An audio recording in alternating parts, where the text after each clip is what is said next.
यदि आपको भी एचसीएफ यानी मासा के क्वेश्चंस को सॉल्व करने में दिक्कत हो रही है, तो आज की वीडियो देखने के बाद आपको एचसीएफ लगाने में ज़रा सा भी दिक्कत नहीं होगा। बस आप अपना 5 मिनट यानी वीडियो को लास्ट तक देख लें, आपको सब समझ में आ जाएगा। जैसे इस क्वेश्चन में बोला है 18 और 12 का एचसीएफ निकालो। एचसीएफ का मतलब होता है हाईएस्ट कॉमन फैक्टर, हिंदी में बोले तो महत्तम समापवर्तक। ठीक है, तो क्या करेंगे, 18 और 12 का फैक्टराइजेशन कर लेंगे यानी गुणनखंड निकाल लेंगे। तो 18 का गुणनखंड निकाल रहे हैं और यहाँ 12 का निकाल रहे हैं। 2 से काटेंगे 2 9 18, फिर 3 से काटेंगे 3 तिहाई 9, फिर 3 से काटेंगे 3 एकम 3। इसको 2 से काटेंगे 2 छक्के 12, फिर 2 से काटेंगे 2 तिया 6, फिर 3 से काटेंगे 3 एकम 3। ठीक है, तो 18 के गुणनखंड क्या निकले हैं, 18 के गुणनखंड बोले तो फैक्टर्स क्या निकले हैं, 2 गुणे 3 गुणे 3, और 12 के क्या निकले हैं, 2 गुणे 2 गुणे 3। अब इसमें एक नहीं, मैं दो दो तरीका आपको सिखाऊंगा एचसीएफ निकालने का, बस आप देखते रहिए। एचसीएफ कैसे निकाला जाता है कि जो संख्याएं हमको मिली हैं उनका गुणनखंड निकाल लें, बोले तो फैक्टर्स निकाल लें, फिर दोनों में कुछ चीज़ें कॉमन मिले उसको एक बार लिख लें। जैसे 2 2 दोनों में है, 3 3 दोनों में है। ठीक है, 3 इसमें है लेकिन 3 इसमें नहीं, और 2 इसमें है तो 2 इसमें नहीं। ठीक है, तो जो जो मिल रहे हैं दोनों में कॉमन उनको अलग कर लेंगे। 2 मिल रहे हैं और कौन मिल रहे हैं, 3 मिल रहे हैं, तो 2 तियाँ 6, यानी एचसीएफ क्या हो गया, 18, 12 का एचसीएफ 6 है। कितना है, 6 निकल गया। अच्छा, ये एक तरीका हो गया। अब भाग विधि से इसको कर लेते हैं, तो गुणनखंड विधि से था, यानी ये फैक्टराइजेशन मेथड से था। अब डिवीजन मेथड से देखेंगे। तो जब भी डिवीजन मेथड से निकालना रहता है मासा, तो क्या करते हैं, छोटी संख्या का बड़ी संख्या में भाग देते हैं। ये 18 है, ये 12 है ना, तो 18 में 12 से भाग देंगे। तो 12 का भाग जब 18 में देंगे, 12 का भाग 18 में देंगे, तो एक बार जाएगा 12 एकम 12, यहाँ बचा कितना, 6। अब जितना बचा है उसको हम डिवाइज़र मान लेंगे। ठीक है, और जो पहले डिवाइज़र था उसको डिविडेंड मान लेंगे। ठीक है, यानी यहाँ ये आ जाएगा, मतलब जो शेष बचा इसको भाजक मान लेंगे, और जो इधर पहले भाजक था इसको हम भाज्य मान लेंगे। अब 6 का पहाड़ा पढ़िए, 12 ज़्यादा ना हो, 6 दूना 12। तो जब आखिरी में कट जाए तो आखिरी बार में जो बचता है वही मासा होता है, यानी 18 और 12 का मासा, 18 और 12 का मासा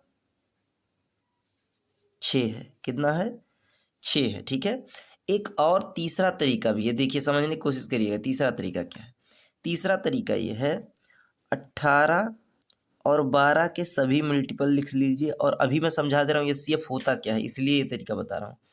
देखिए 18 1 से कटता है, 18 2 से कटता है, 18 3 से कटता है, 4 से नहीं कटता है, 18 5 से भी नहीं कटता है, 18 6 से कटता है, 7 से भी नहीं, 8 से भी नहीं, 9 से भी कटता है, और 18 से भी कटता है। ठीक है, 12 किससे कटता है, 1 से कटता है, 2 से कटता है, 3 से कटता है, 4 से कटता है, 5 से नहीं, 6 से कटता है, 7 से नहीं, 8 से नहीं, फिर सीधे 12 से ही कटेगा। ठीक है, अब एचसीएफ का मतलब होता है हाईएस्ट कॉमन फैक्टर, हिंदी इसका मतलब, हिंदी में हाईएस्ट मतलब होता है सबसे बड़ा, कॉमन मतलब जो दोनों में मिले, फैक्टर मतलब गुणनखंड।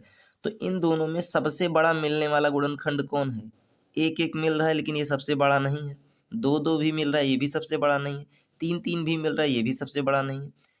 ठीक है, 6 और 6 मिल रहा है। ठीक है, इसके बाद और ऐसा कोई नहीं मिल रहा है जो सबसे बड़ा भी हो और दोनों में कॉमन भी हो।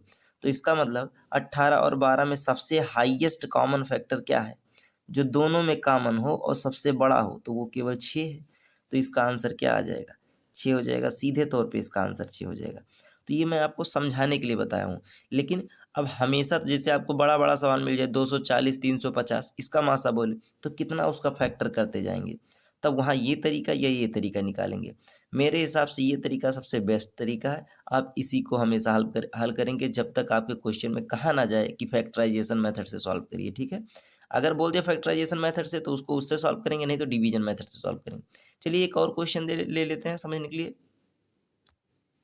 सेकेंड क्वेश्चन हमको मिला है 20 24 और 30 का एचसीएफ निकालना। क्या निकालना है, एचसीएफ। तो पहले इस मेथड से कर रहे हैं, तो सभी का गुणनखंड निकाल लेंगे, यानी फैक्टराइजेशन कर लेंगे।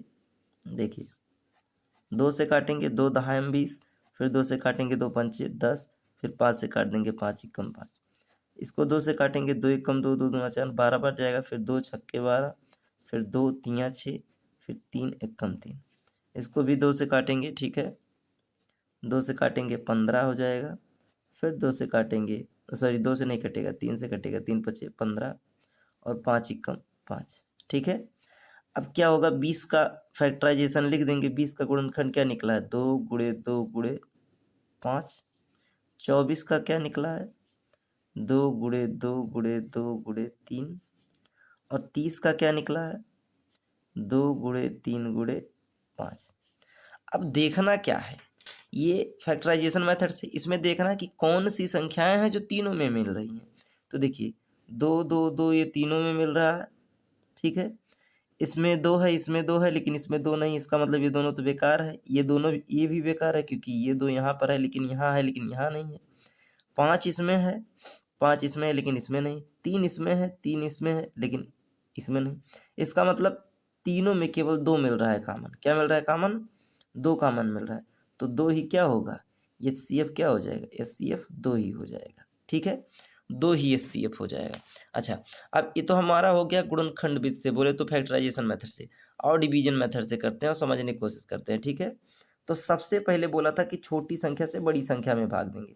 तो 20 का भाग अभी 24 में देंगे, 30 को अभी छोड़ देंगे। तो 20 का भाग जब 24 में देंगे तो 20 एकम 20 हो जाएगा, यहाँ बचा 4।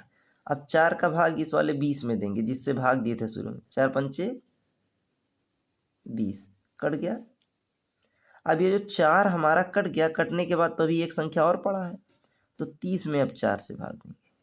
तो 4 सते 28, यहाँ बचा 2, और 2 का भाग जब 4 में देंगे तो 2 दूना 4। तो आखिरी में जो कटता है वही HCF होता है। तो HCF क्या निकल गया, HCF 2 निकल गया। यही इसका आंसर है। तो मैं आशा कर रहा हूँ कि आप लोगों को बहुत अच्छे से समझ में आया है। अगर नहीं भी आया तो आप कमेंट करिए, मैं एक्सप्लेन करूँगा, नहीं तो दूसरा वीडियो बनाऊँगा। और अगले वीडियो में मैं दोनों वीडियो का कंपैरिजन करूँगा। LCM का मैं पहले वीडियो बना चुका हूँ, HCF का आज बनाया हूँ। अब अगले में मैं एक सवाल लेकर दोनों का, उसी सवाल का HCF भी निकालूंगा, LCM भी निकालूंगा। अगर आपको बेसिक मैथ नहीं आ रहा है, आपको मैथ अपना मजबूत करना है, तो मैं बेसिक मैथ की सीरीज़ शुरू कर चुका हूँ। हर हफ्ते में 2 से 3 वीडियो बेसिक मैथ के आ रहे हैं। आप मन लगा के पढ़ते रहिए, मैथ आपको ज़रूर आएगा। बाकी कुछ भी दिक्कत हुआ हो तो कमेंट करिए, मैं जवाब ज़रूर दूंगा।